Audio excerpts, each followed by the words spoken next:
ഇന്നത്തെ സന്ദേശം ദൈവത്തിൻ്റെ വിശ്വസ്തതയെക്കുറിച്ചുള്ളതാണ്. നമ്മൾ ജീവിക്കുന്ന ലോകം മാറ്റങ്ങൾ നിറഞ്ഞതാണ്.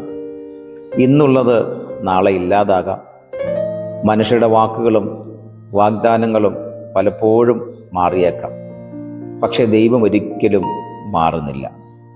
അവൻ ഇന്നും ഇന്നലെയും എന്നും ഒരുപോലെ തന്നെയാണ് നിൽക്കുന്നത്.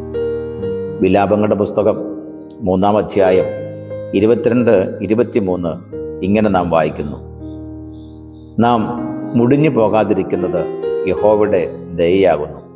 അവൻ്റെ കരുണ തീർന്നു പോയിട്ടില്ലല്ലോ. അത് രാവിലെ തോറും പുതിയതും നിന്റെ വിശ്വസ്തത വലിയതും ആകുന്നു. എന്തൊരു അത്ഭുതകരമായ സത്യമല്ലേ! നാം ദുർബലരായാലും വിശ്വാസം കുറയുമ്പോഴും ദൈവം തൻ്റെ വാഗ്ദാനം പാലിക്കുന്നു. അവൻ നമ്മെ ഒരിക്കലും ഉപേക്ഷിക്കില്ല. അവൻ്റെ വിശ്വസ്തത നമ്മുടെ ഉറച്ച ആധാരമാണ്. നോഹയുടെ ജീവിതം ഓർത്തു നോക്കൂ. വെള്ളപ്പൊക്കത്തിന് ശേഷം ദൈവം നോഹയോട് പറഞ്ഞത്, ഇനി ഭൂമിയെ വെള്ളം കൊണ്ട് നശിപ്പിക്കുകയില്ല എന്നുള്ള ഉറപ്പുള്ള വാഗ്ദാനം.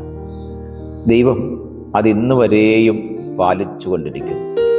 അതിന്നും വിശ്വസ്തതയുടെ അടയാളമായി, തെളിവായി ഇന്നും നിലകൊള്ളുന്നു എന്ന യാഥാർത്ഥ്യം നാം മറന്നു പോകരുത്. പ്രിയ സഹോദരങ്ങളെ, ദൈവത്തിൻ്റെ വിശ്വസ്തതയെ വിശ്വസിക്കൂ. ദൈവം പറഞ്ഞതൊന്നും നിവൃത്തിയാകാതെ പോകയില്ല. ദൈവം വാഗ്ദാനം ചെയ്ത അനുഗ്രഹങ്ങൾ തക്ക സമയത്ത് നടപ്പാക്കും. പക്ഷെ നമുക്ക് വേണ്ടത് ക്ഷമയോടും വിശ്വാസത്തോടും ദൈവത്തിൽ നിലകൊള്ളുക എന്ന് മാത്രമാണ്. നിങ്ങൾ ഇന്ന് എന്ത് സാഹചര്യം നേരിടുന്നുവെങ്കിലും ഓർക്കൂ, ദൈവം വിശ്വസ്തനാണ്. അവൻ നിങ്ങളെ കാണുന്നുണ്ട്, കേൾക്കുന്നുണ്ട്.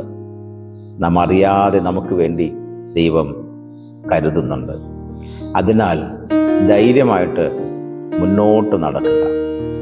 ദൈവം തൻ്റെ വാഗ്ദാനം ചെയ്തു, തക്ക സമയത്ത് അവനത് നിറവേറ്റുക തന്നെ ചെയ്യും. ദൈവത്തിൻ്റെ വിശ്വസ്തത ഒരിക്കലും പരാജയപ്പെടില്ല. അവൻ്റെ ദയകൾ ഓരോ പ്രഭാതത്തിലും പുതുതാണ്. അവനിൽ വിശ്വാസത്തോടെ നമുക്ക് ജീവിക്കാം. ഈ വാക്കുകളാൽ ദൈവം നിങ്ങളെ അനുഗ്രഹിക്കട്ടെ എന്ന് ആത്മാർത്ഥമായി ആഗ്രഹിച്ചുകൊണ്ട് പ്രാർത്ഥിച്ചുകൊണ്ട് നിർത്തുന്നു. കർത്താവ് എല്ലാവരെയും അനുഗ്രഹിക്കുമാറാകട്ടെ.